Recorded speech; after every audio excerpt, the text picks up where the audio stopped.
अजीब लगता है ये देख के कि भगवान से भी लोग रूठ के बैठे हैं, जैसे भगवान सारी दुनिया में चुन चुन के सिर्फ उन्हें ही दुख देता है, जैसे कि शायद भगवान को उन्हें ही सताने में मजा आता हो।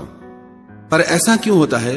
जब भी कुछ अच्छा होता है तो हम कहते हैं कि ये सब मैंने अपनी मेहनत से किया है, मैंने अपने हुनर और अपनी समझदारी से किया है। मनुष्य का स्वभाव है कि वो किसी भी अच्छे काम का क्रेडिट वो किसी और को नहीं दे पाता, पर हर गलत काम का जिम्मेदार वो दूसरों को ठहराता है, और जब कोई और नहीं मिलता तो फिर भगवान के ऊपर ही डाल देता है। परमात्मा को, उनकी कृपा को हम समझे ही नहीं। परमात्मा तो स्वयं अस्तित्व का रूप है। हमारा होना ही परमात्मा की शक्ति से है। मेरा बोलना परमात्मा की शक्ति से, आपका सुनना परमात्मा की शक्ति से है। परमात्मा एक दिव्य ऊर्जा के रूप में है। लोग परमात्मा से प्रार्थनाएं करते हैं और जब पूरी नहीं होती तो शिकायतें करते हैं। कई लोग कहते हैं मैंने बहुत प्रार्थनाएं की पर भगवान नहीं सुनता। हमारी सबसे बड़ी गलती यह है कि हमने हमारी इच्छाओं को प्रार्थना मान लिया है। हमने हमारी मांगों को प्रार्थना का शब्द दे दिया है। परमात्मा के आगे मांगना प्रार्थना का एक अंग जरूर है, पर वो प्रार्थना नहीं है। प्रार्थना से कुछ प्राप्त नहीं होता, प्रार्थना में प्राप्त होता है। वास्तव में प्रेयर का अर्थ क्या है, प्रार्थना का अर्थ क्या है? जिसमें आपका दिल डूब जाए। प्रार्थना आपके हृदय को पवित्र कर देती है, दिव्य कर देती है। और पवित्र हृदय, दिव्य हृदय जो भी कार्य करता है वो जिंदगी में हमेशा खुशियां लेके आता है, अपने लिए भी दूसरों के लिए भी। प्रार्थना का अर्थ है कि जिसमें हमारी आत्मा डूब जाए, हम खो जाएं, हम मिट जाएं, जिसमें बाकी कुछ बचे ही नहीं पीछे। जब शबरी से भगवान राम मिले, शबरी को कुछ नहीं आता था, कोई प्रार्थना नहीं आती थी। भगवान राम को देख के उसकी आंखों से आंसू बहने लगे। राम शबरी की तरफ देखने लगे, शबरी श्री राम की तरफ देखने लगी। कितने ऋषि थे उस जंगल में जो संस्कृत में बनी हुई, विधि विधान से बनी हुई प्रार्थनाएं करते थे, तपस्या करते थे, पर सबको छोड़ के उस शबरी के पास आए। एक ही प्रार्थना करती थी, कब आओगे हे राम, तुम कब आओगे? सालों साल, एक दिन नहीं, 2 दिन नहीं, पूरा जीवन।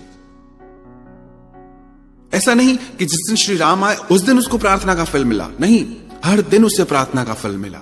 हर दिन उसे प्रार्थना से आनंद मिला। प्रार्थना के बाद आनंद मिलता है ऐसा नहीं है, प्रार्थना करते समय आनंद मिलता है, प्रार्थना में आनंद है। हमने प्रार्थना के अर्थों को अभी समझा ही नहीं है। हमने ये मान्यता बना रखी कि प्रार्थना करने से कुछ मिलेगा, पर हमें यह बात समझ नहीं आती कि प्रार्थना में होने से कुछ मिलेगा। ऐसा नहीं है कि प्रार्थना रास्ता है और हमारी इच्छाएं मंजिल है। प्रार्थना अपने आप में मंजिल है। एक प्रार्थना आपकी दिल की गहराइयों से निकलती है। प्रार्थना में आप अपना हृदय परमात्मा के आगे खोल के रख देते हैं। कई लोग पूछते हैं कि प्रार्थना में क्या बोले, कौन सी प्रार्थना करें? कौन सिखा सकता है आपको? आपके हृदय की बात आपको कोई और कैसे सिखा सकता है? इसलिए फिर लोग कहते हैं कि हम रोज प्रार्थना करते हैं, भगवान सुनता नहीं। शायद तुम्हें पता ही नहीं कि प्रार्थना कहते किसे हैं। हमारी हालत ऐसी है कि एक व्यक्ति रोज रेस्टोरेंट में जाता है, कि रोज पूरा मेन्यू कार्ड पढ़ता है, और फिर भी उसे शिकायत है कि मेरी भूख नहीं जाती, मेरा पेट नहीं भरता। कितना ही पढ़ते रहो, पानी पानी पानी, कितना ही मेन्यू कार्ड पढ़ते रहो, भूख मिटने वाली नहीं। भूख तब मिटेगी जो उस मेन्यू कार्ड में लिखा है वो आपके भीतर जाए। शब्द तो आपके मुंह से निकलते हैं, पर वो प्रार्थना आपके हृदय में नहीं जाती। जिस व्यक्ति के हृदय में प्रार्थना चली गई, उसकी जिंदगी पूरी तरह से बदल जाएगी। उसका हृदय पवित्र और दिव्य हो जाएगा। जिसका हृदय पवित्र और दिव्य है, वो जो कार्य करेगा वो पवित्र और दिव्य होगा। वो जो कार्य करेगा वो पूरी सृष्टि में खुशियां लेके आएगा। और बहुत आसान है कह देना कि भगवान हमें दुख देता है, क्योंकि सब कुछ वही तो करता है, उसी की ही शक्ति से तो चल रहा है सब। पता नहीं क्यों हमें बातें समझ ही नहीं आती। परमात्मा एक दिव्य ऊर्जा के रूप में है, पर हर कार्य के पीछे परमात्मा जिम्मेदार नहीं। जैसे आपके पास चलने के लिए पैर है, उन पैरों से आप मंदिर जाएं, चर्च जाएं या शराब घर जाएं, वो मर्जी आपकी है, वो चुनाव आपका है। हां, ये सही है, हर कार्य होता ईश्वर की शक्ति से है, पर प्रत्येक व्यक्ति कर्म करने के लिए स्वतंत्र है। जैसे आपके घर में अग्नि की सुविधा गैस के रूप में है, अब उससे आप खाना बनाओ, आपकी मर्जी, या उससे अपना घर जला दो, वो भी आपकी मर्जी। हालांकि घर भी अग्नि ने जलाया, खाना भी अग्नि ने बनाया, पर चुनाव हमारा था कि अग्नि की शक्ति क्या करे। बिना अग्नि की शक्ति के न खाना बनेगा न घर जलेगा। अब यदि इसमें हम कहें कि इस अग्नि की वजह से मेरा घर जल गया, तो एक अर्थ में यह सही भी है और एक अर्थ में गलत भी है। याद रखना, परिस्थिति चाहे कैसी भी हो, हम हमेशा चुनाव करने में स्वतंत्र हैं। बहुत आसान होता है हर दुख की, हर गलत बात की जिम्मेदारी किसी और पे डाल देना। परमात्मा दुख नहीं देता। हमें तो शायद ये ठीक से पता भी नहीं कि परमात्मा है कौन, तभी कुछ भी बोलते हैं। लगता है कि शायद कोई ऐसे बैठा है ऊपर, सब चला रहा है। परमात्मा अस्तित्व का नाम है। आप भी परमात्मा की वजह से हैं। क्या आपको याद है दुनिया में आप कब आए, कैसे आए?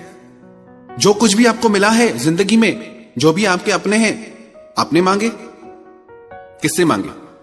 हम रोते हैं कोई चला गया हमारी जिंदगी से, पर जो हमारी जिंदगी में है वो कहां से आए? आप लेके आए साथ उन्हें? वो कुदरत की शक्ति है, परमात्मा की शक्ति है। परमात्मा को प्रकृति के रूप में जाने, कुदरत के रूप में जाने, शक्ति के रूप में जाने, अस्तित्व के रूप में जाने। नाम अलग अलग है, वही परमात्मा अपनी ही शक्ति से कभी सगुण रूप में भी प्रकट हो जाते हैं, जिन्हें हम भगवान कहते हैं। हर किसी की मान्यताएं अलग हैं, पर हमारा सृजन परमात्मा की शक्ति से होता है। हमारे प्राण परमात्मा की शक्ति से टिके हैं, तो हम परमात्मा के ही अंश हैं। यदि हम परमात्मा को दोष देते हैं तो एक अर्थ में हम स्वयं को ही दोष देते हैं। भगवान हमारे माता पिता हैं। दुनिया का कोई भी माता पिता अपने बच्चे के भाग्य में कभी कोई दुख नहीं लिखेगा, कभी नहीं चाहेगा कि उसकी जिंदगी में जरा सी भी तकलीफ आए। अच्छे से अच्छा लिखेगा कि हमारी संतान हमेशा खुश रहे, हर सुख उसको मिले, हर खुशी उसको मिले। ये तो साधारण मनुष्य की बात हो गई। और जो परमात्मा करुणा का सागर है, दया का सागर है, प्रेम का सागर है, वो कैसे आपकी जिंदगी में दुख लिख सकता है? इतनी बड़ी सृष्टि में, इतने बड़े ब्रह्मांड में उसे सिर्फ आप दिखते हैं दुखी करने के लिए। कैसी कैसी हम धारणाएं बना के बैठे हैं। सच्चाई तो यह है कि हमने आज तक एक बार भी ठीक से प्रार्थना नहीं की।